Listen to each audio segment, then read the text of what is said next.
부분을 좀 함께 나누면 좋을 것 같다는 생각을 하게 됩니다. 이 갈라디아서 1장을 우리가 이제 함께 나누려고 하는데요. 갈라디아서는 아마 교회 다니면서 가장 많이 아마 그 교회에서 로마서, 갈라디아서, 특히 장로교잖아요. 우리 장로교회는 로마서, 갈라디아서 굉장히 많이 아마 들으시고 다루셨을 것이다 라고 생각을 합니다. 그래서 이 갈라디아서, 로마서와 갈라디아서 하면 가장 대표적인 구절 딱 하면 교회 좀 다니신 분들은 딱 나오시는 분들이 있어요. 그게 무엇입니까? 오직 그 의인은 믿음으로 말미암아 산다. 이거죠. 그러니까 이 갈라디아서의 주제도 믿음과 의인과 믿음의 관계, 이것을 다루고 있다라고 볼 수가 있어요. 그런데 우리가 알고 있는 그 교리적인 내용이 그냥 단순히 끝이냐? 그냥 의인은 믿음으로 산다. 요거를 알려주기 위해 바울이 그렇게 흥분하면서 6장을 갈라디아서 그 6장을 할애하면서 썼느냐라고 하면 그 안에는요 굉장히 복잡한 문제들이 있다라는 걸 볼 수가 있고, 그리고 이 복잡한 문제들을 다루는 와중에 분명히 우리가 가지고 있는 복음의 내용과 이 상충하는 것들이 있을 것입니다.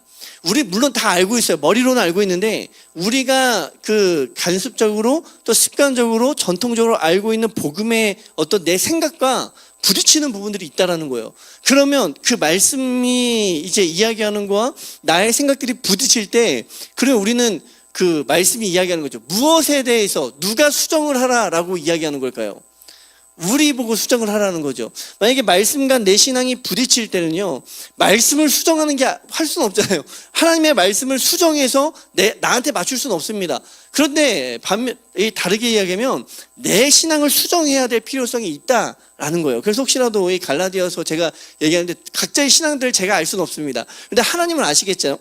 근데 이제 제가 하는 도중에 이거 내 신앙하고 부딪히는데 라고 하시는 분들이 있을 수 있습니다. 이거 좀 불편한데, 그러면 이제 우리가 이 말씀 가운데 그럼 내 신앙이 이 복음으로 수정이 돼야 되는구나, 이거를 우리가 함께 좀 생각하면서 이 말씀을 좀 보면 좋을 것 같아요. 갈라디아서 1장은 이제 서론입니다. 서론. 그래서 1장에서는 이 바울이 아주 그냥 그 들어가는 말이에요. 본격적인 싸움을 이게 주제를 막 다루는 건 아닙니다.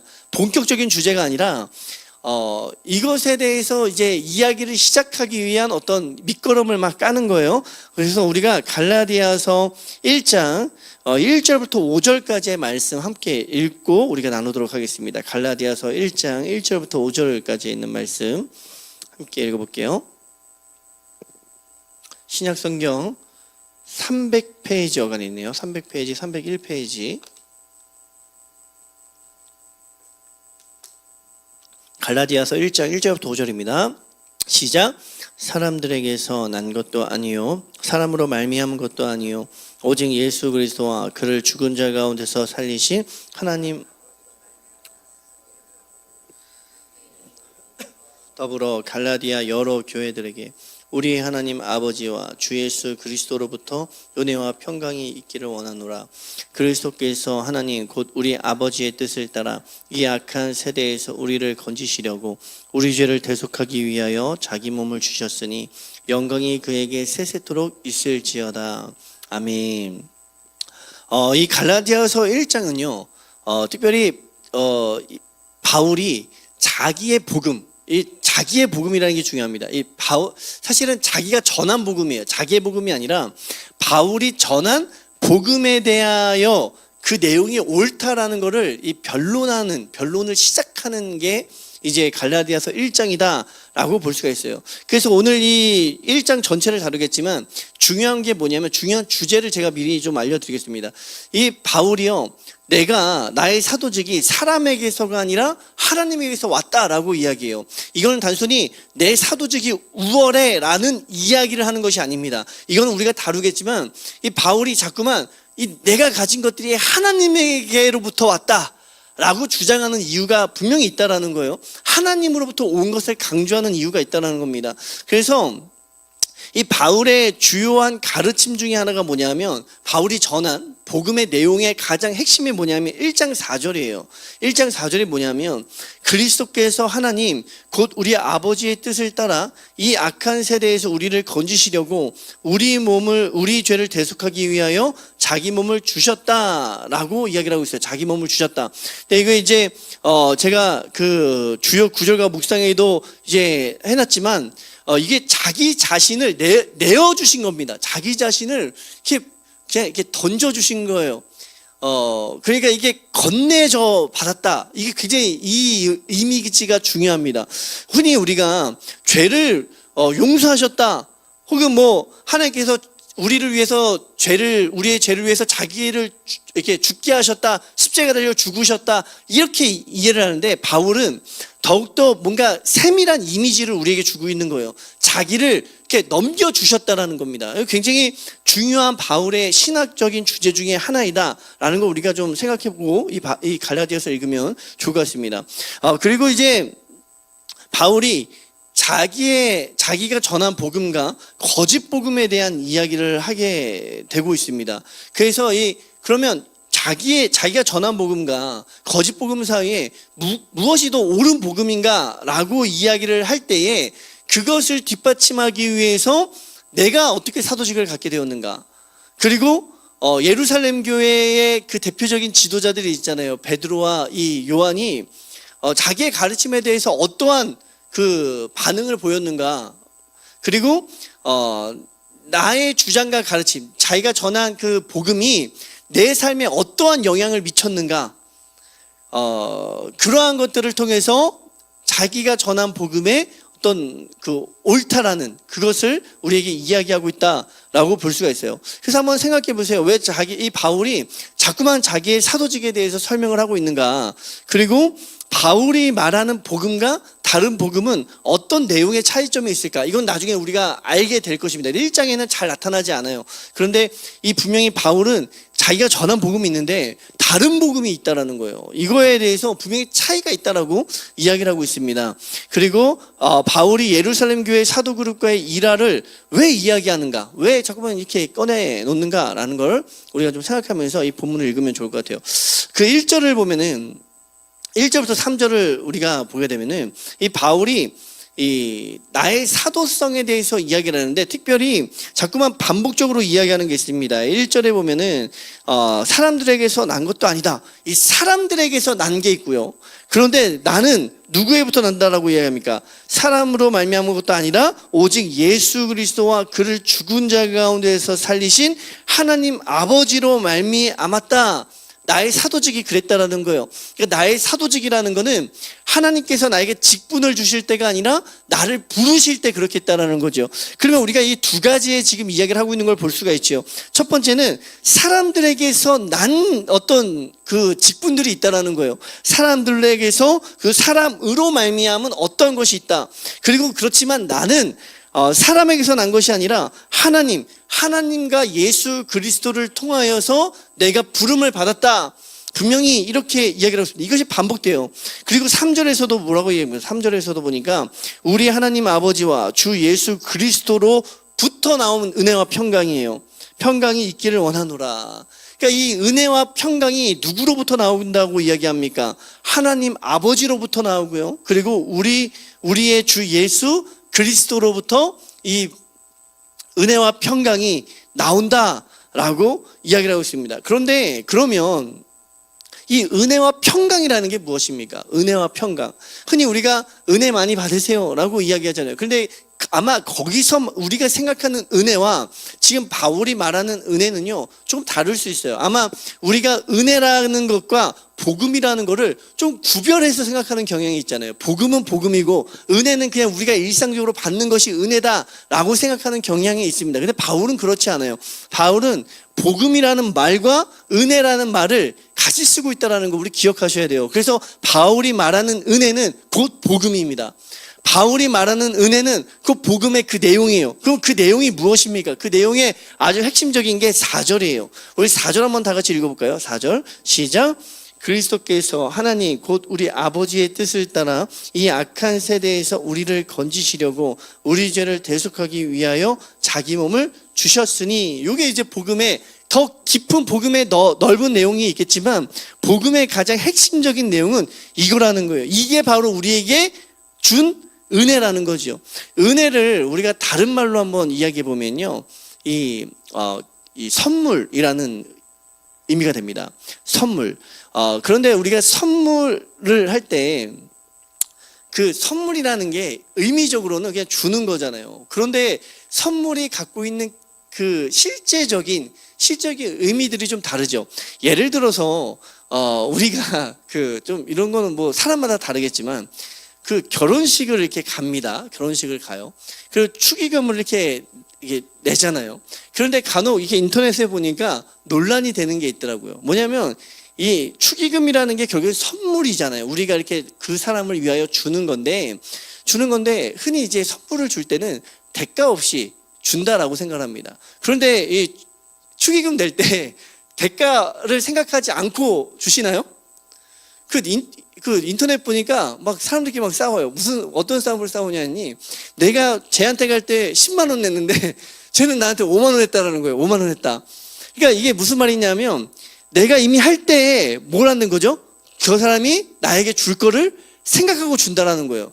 그러니까 우리는 선물이라는 게 대가 없이 준다라고 생각을 하지만 어떤 면에서는 우리가 대가를 생각하고 주는 경향이 있다라는 거예요. 돈을 우리가 어려운 사람에게 돈을 준다라고 하지만 사실은 그게 나중에 우리에게 그 사람이 갚을 능력이 없으면 우리 그리스도인들은 어떤 생각합니까? 내가 이렇게 하면 하나님께서라도 나에게 주실 것이다, 이런 생각을 하잖아요. 그러니까 우리가 선물을 준다라는 거 안에 어떤 대가에 대한 기대를 하고 하는 경우가 있다라는 거죠.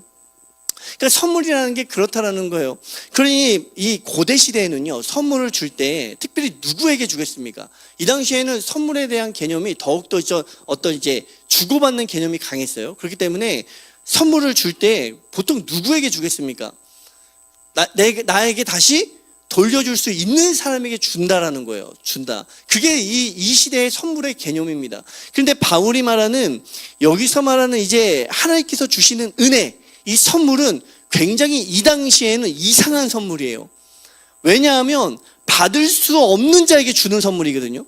받을 수 없다라는 것을 돌려받을 수 없다라는 걸 기대하고 주는 선물이에요. 그러니까 이 선물이 왜 우리에게 이 은혜가 되는가? 바울이 왜 이 자격 없는, 이 돌려줄 수 없는, 하나님께 보답할 수 없는 이 자에게 준 은혜를 왜 강조하고 있는가? 그리고 그 내용이 왜 오늘날 우리의 신앙에도 지금 영향을 지금 가르치고 있는가? 그걸 우리가 좀 고민하면 좋을 것 같습니다. 그러니까 이 선물이라는 게 그렇다라는 거죠. 그런데 하나님께서 우리에게 이 은혜와 평강을 주셨다라고 합니다. 근데 이 은혜는 어떠한 선물입니까? 이 선물은 어떠한 선물입니까? 4절에처럼 예수 그리스도 자신이 선물이라는 거예요. 그러니까 예수 그리스도의 십자가 사건, 그 피, 이것보다 그냥 예수 그리스도 자체가 우리에게 주신받은 선물이다라고 이야기를 하죠. 그러니까 예수 그리스도의 그 몸이, 그 삶이, 그의 어떤 그 사랑이 그 자체가 우리에게 선물로 이렇게 넘겨짐을 받았다. 우리가 이게 완전 훅 들어왔다라고 이야기하잖아요. 그렇게 주님께서 우리에게 넘겨진 바 되었다라고 이야기합니다. 그것이 이 바울이 말하는 이 은혜, 복음의 핵심적인 내용이다라는 거예요. 그러니까 이제 은혜와 복음을 같은 선상에서 놓고 우리가 생각할 수 있어야 된다라는 거죠. 그런데 그래서 5절에 보면은 이 사람들이 이렇게 이야기하잖아요. 영광이 그에게 세세토록 있을지어다 아멘, 이렇게 이야기합니다.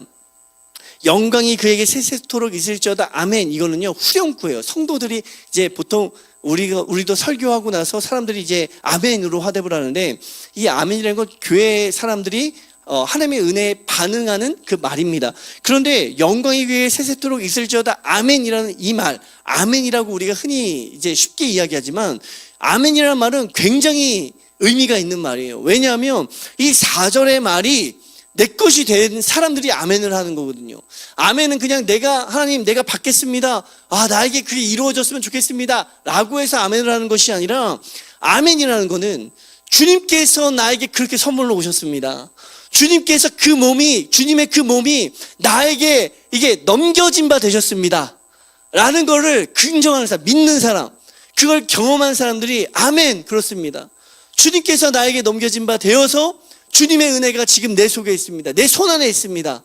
주님의 몸이 내 손 안에 있습니다 라고 고백하는 자들이 그 감격 가운데 터져나오는 게 무엇입니까? 아멘이다 라고 볼 수가 있어요. 그러면 이게 왜 감격이 되는가? 주님의 몸이 우리에게 넘겨진 것이 왜 감격이 되는가? 그것을 우리가 좀 보려고 하는데, 이 보면은요, 주님께서 4절에 보니까 이 악한 세대에서 우리를 건지시려고 되어 있어요. 건지시려고. 그런데 이제 제가 쓴 거기에 보면 이 악한 세대로부터 우리를 구원하기 위해, 이 구원이라는 말이 좀 더 약한 것 같습니다. 빼내기 위해요. 빼내기 위해. 이제 잡아서 빼내기 위해서 어떻게 합니까? 우리 하나님 곧 우리 아버지의 뜻을 따라서 자기를 넘기셨다, 자기를 드렸다라는 거죠. 그러니까 이거 어떻게 보면은 물물 교환과 같아요. 우리를 그 악한 세대에게 빼내고 자기의 몸을 거기에 인질 협상이라고 하잖아요. 인질. 우리를 빼내고 자기를 그 위험 가운데 던지신 거죠. 그것이 은혜이다 라고 이야기하고 있습니다. 그러니까 우리는 그 악한 세대에 붙잡혀 있던 자들이에요. 구속되어 있던 자들이에요. 거기서 움직일 수 없던 자들입니다. 그 악한 세대가 무엇입니까? 하나님을 알지 못하고요, 그냥 눈 가려져 있었고 하나님에 대해서 반응하지도 않는 그 세대입니다. 그런데 그 악한 세대에서 우리를 빼내시기 위해서 자기를 그 속으로 던져 넣으셨다라는 거죠. 던져 넣으셨다. 그 이야기를 하고 있는 것을 우리가 볼 수가 있습니다. 그러면 우리는 주님께서 이 이야기를 하는 거예요. 나의 자신의 몸을 주셨다라고 하는데, 그러면 우리가 그 예수님의 몸을 받았다라고 할 때 어떻게 받을 수 있었는가? 우리는 어떻게 그 은혜를 받을 수 있는 자가 되었는가? 라고 이야기를 하고 있죠. 근데 아까도 이야기했지만 이 구원이 누구에게 주어졌습니까? 악한 세대에게 구속되어 있던 우리들에게요. 우리들에게 주어졌다라고 이야기해요. 그러니까 악한 세대에 있는 자들이 그리스도를 받을, 그러니까 그리스도라는 선물을 받을 만한 자격을 갖추고 있었다라고 보십니까? 자격을 갖추고 있었습니까? 그렇지 않잖아요. 악한 세대에 있었는데 완전 자격이 없는 자들이, 악한 세대에 있는 자들, 좀 의로운 곳에 있는 자들이 받을 만한 자격이 있죠. 근데 악한 세대에 있었던 자들이 어떻게 그리스도의 몸을 받을 수 있었는가? 그런 이야기를 하고 있다라는 거죠. 어떻게 우리는 그리스도를 받을 수 있는 자가 되었는가? 그 거룩하신 분을, 이 악한 세대에 있는 우리는 의로운 세대에 있는 우리가 아닙니다. 악한 세대에 있었던 우리가 어떻게 그리스도를 받을 수 있는가? 그러니까 이 바울이 너무나도 감격스러운 거예요. 받을 수 없는 자가 받았거든요. 이 감격스러운 거죠. 그런데 6절에 보십시오. 6절에 보니까 바울이 이렇게 이야기합니다. 그리스도의 은혜로 너희를 부르신 이를 이같이 속히 떠나 다른 복음을 따르는 것을 내가 이상히 여기노라, 이렇게 되어 있죠. 근데 이거 원어로 보면요, 바울이요 굉장히 놀라는 거예요. 이 원어로 한번 다 같이 한번 읽어볼까요? 시작. 나는, 이 책자 보시고 6절 시작. 나는 놀라워한다. 이렇게 빨리 너희들이 옮겨갔다. 그리스도 예수 안에서 너희들을 부르신 이로부터 다른 복음 안으로, 이렇게 되어 있어요. 바울이요, 아유 놀랍다. 진짜 이 놀라워서 나는 정말 놀랐다. 왜 놀랍냐면 너희들이 그냥 이렇게 옮겨간 거에 대해서 놀랍다라는 겁니다. 놀랍다. 근데 옮겨갔는데 어디에서 어디로 옮겨갔습니까? 그리스도 예수 안에서 너희를 부르신 이로부터 다른 복음 안으로 넘어갔다, 옮겨갔다라고 이야기를 하고 있어요. 그러니까 이거는 그냥 믿음을, 우리가 어떤 다른 복음을 받은 게 그냥 믿음이 그냥 조금 변한 게 아니라, 바울이 얘기하는 거는요, 이 공간에서 저 공간으로 간 거예요. 하나님의 나라에서 다른 나라로 간 겁니다. 하나님께서 빼내주신 그 거룩한 나라에서 다시 악한 나라로 간 거예요.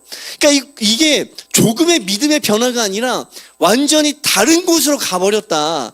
이 공간적인 이동을 하고 있죠. 너희들을 부르신 이로부터 다른 복음 안으로 들어가 버린 거예요. 이 다른 복음이라는 게 무엇인지는 우리가 좀 생각해 봐야 되는데, 근데 이제 바울이 자꾸만 반복적으로 이야기하는 게 무엇입니까? 복음이죠, 복음. 내가 전한 복음이 있고 다른 복음이 있다라는 거예요. 근데 이 복음이라는 말이 그냥 이렇게 그 의미로만 보면 유앙겔리온인데, 유앙겔리온이요, 좋은 소식이다라는 말입니다. 좋은 소식. 그러면 바울이 전한 복음이 좋은 소식이에요. 좋은 소식이죠. 그런데 다른 복음은 그러면 어떤 것입니까? 다른 복음도 좋은 소식이죠. 다른 좋은 소식입니다. 그러니까 이 말은 제가 그냥 묵상을 할 때 어떤 생각이 들었냐면 이게 성도들에게 굉장히 매력적인 말이라는 거예요.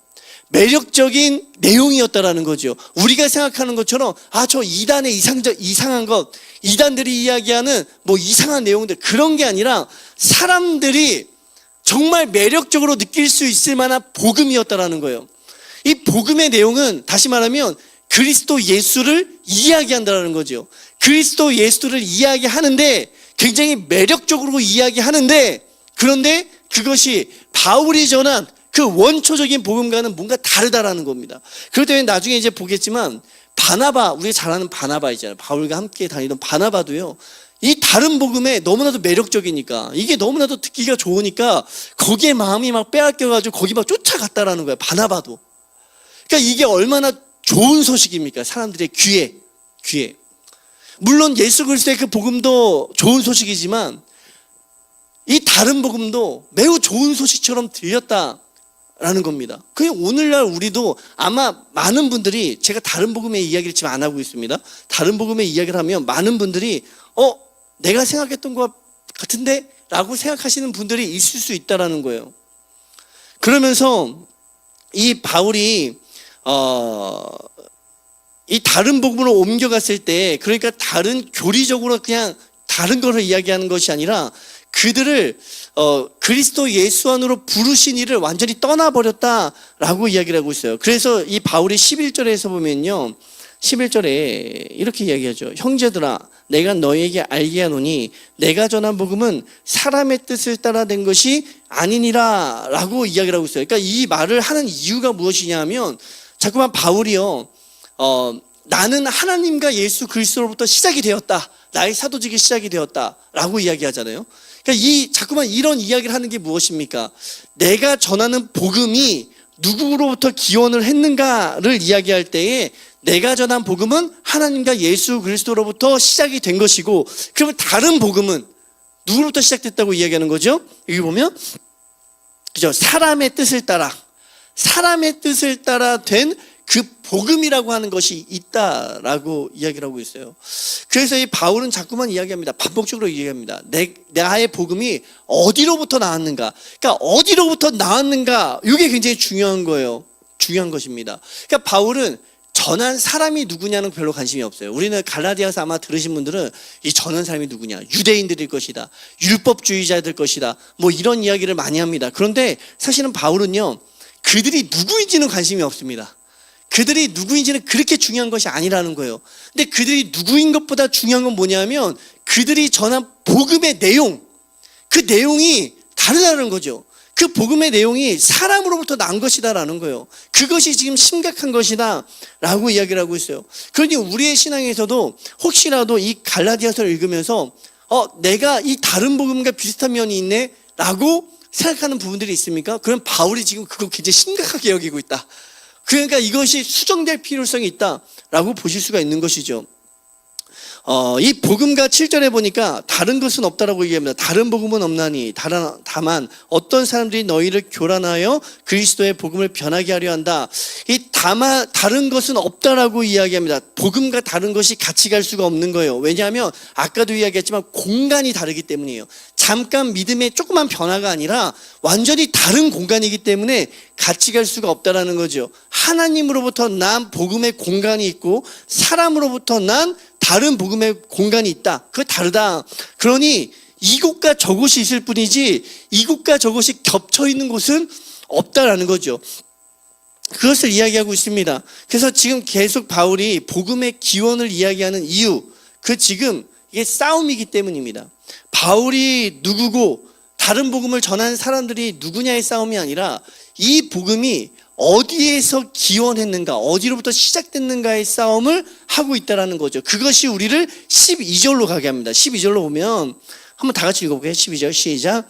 이는 내가 사람에게서 받은 것도 아니요 배운 것도 아니요 오직 예수 그리스도의 계시로 말미암은 것이다. 이렇게 되어 있어요.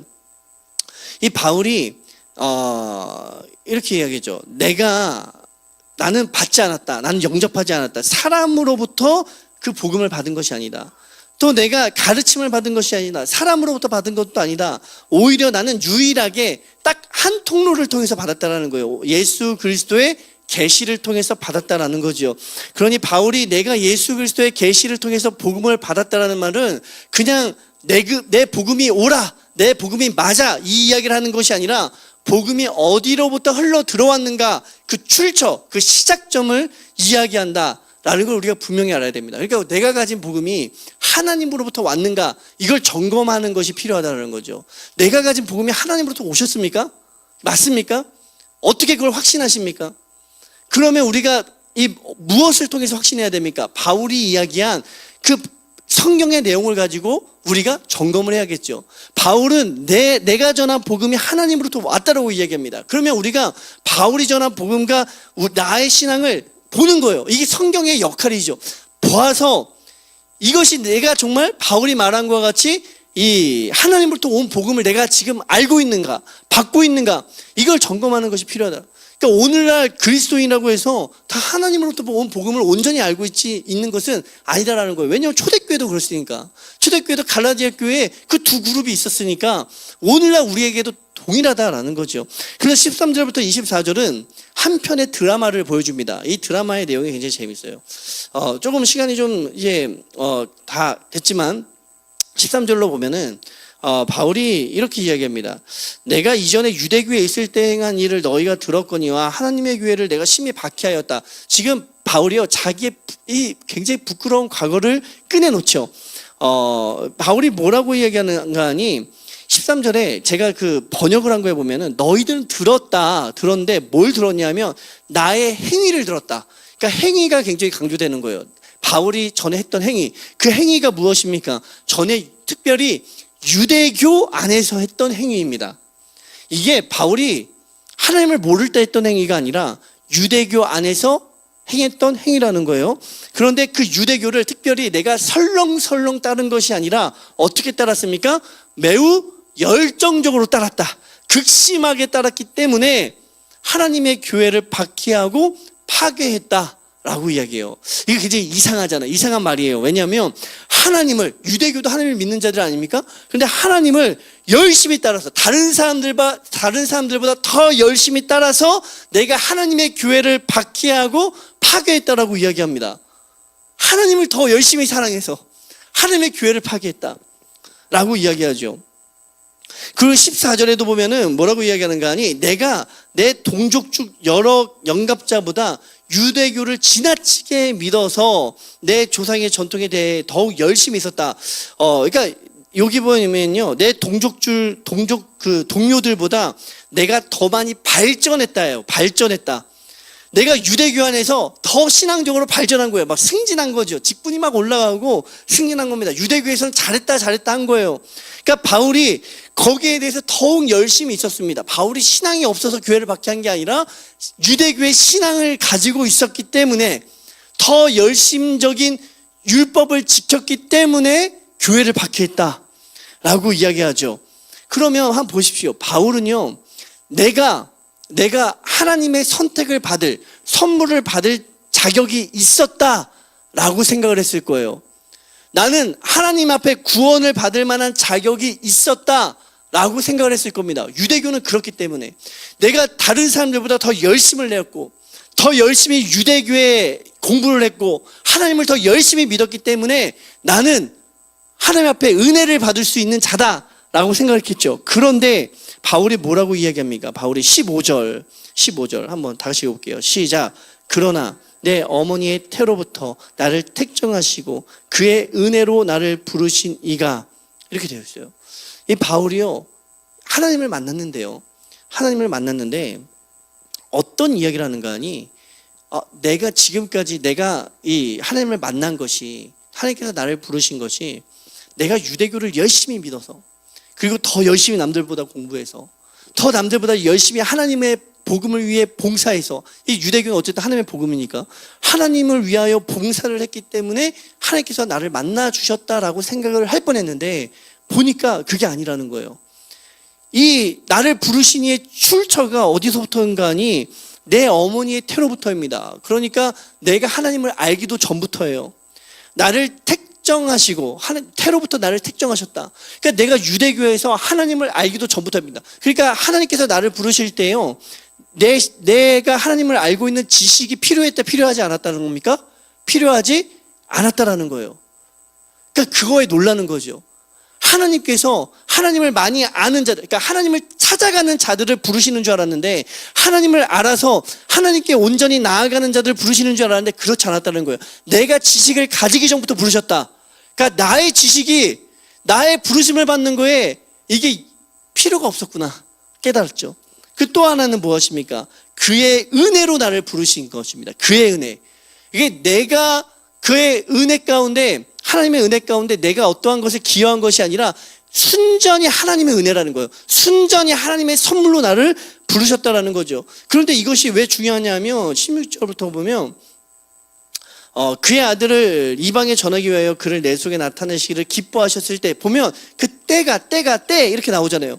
그러니까 하나님께서요, 이 나를 선택하신 그 시간마저도 내가 신앙이 가장 좋을 때가 아니라 언제라는 거예요? 그냥 하나님께서 정하신 그때에 나를 이제 부르셨다라고 이야기해요. 그래서 이 바울이 어떻게 합니까? 내가 혈육과 의논하지 아니했대요. 왜 혈육과 의논하지 아니했냐면 나를 부르신 하나님께서 부르신 그 은혜에 내가 지금까지 쌓아온 유대교가 영향이 없었다는 걸 알았기 때문에 유대교에 가서 이걸 상담할 수가 없는 거예요. 아니 내가 지금까지 하나님께서 나를 부르셨는데, 나를 택하셨는데, 근데 지금까지 내가 쌓아온 신앙 때문이 아니라는 거예요. 그러니까 내가 유대교에 가서 상담할 수가 없는 것입니다. 그래서 예루살렘으로 가지 않죠. 그리고 하나님을 모르는 그 이방 지역으로 가게 됩니다. 그러니까 그 안에서 내가 예루살렘으로 가지 않았다라고 이야기하는 거는, 그러니까 예루살렘에서 이걸 상담받지 않았다라는 거예요. 그러니까 유대교의 어떤 그 내가 전에 가지고 있었던 관습, 유대교, 그리고 내가 가지고 있던 신앙으로는 나의 부르심을 설명하지 못한다라는 겁니다. 설명하지 못하고, 그리고 하나님을, 그 은혜를 찾기를 시작하죠. 근데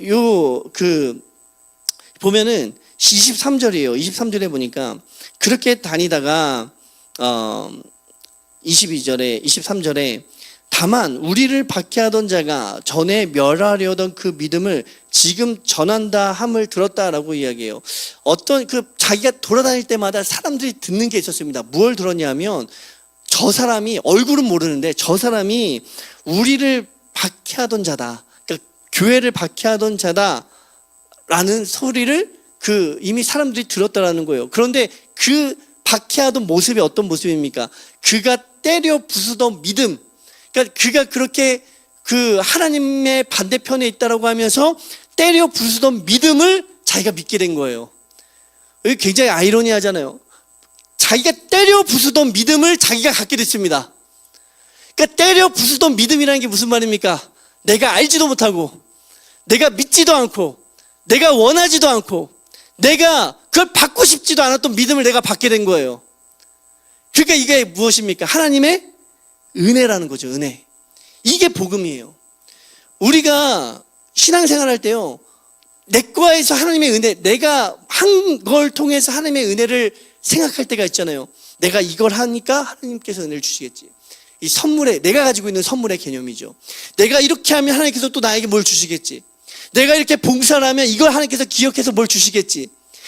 우리가 이렇게 신앙생활 하게 된 거는 우리 어머니의 기도가 있었고 이렇게 막 생각을 하잖아요. 그런데 사실은 그건 우리가 가지고 있는 선물의 개념입니다.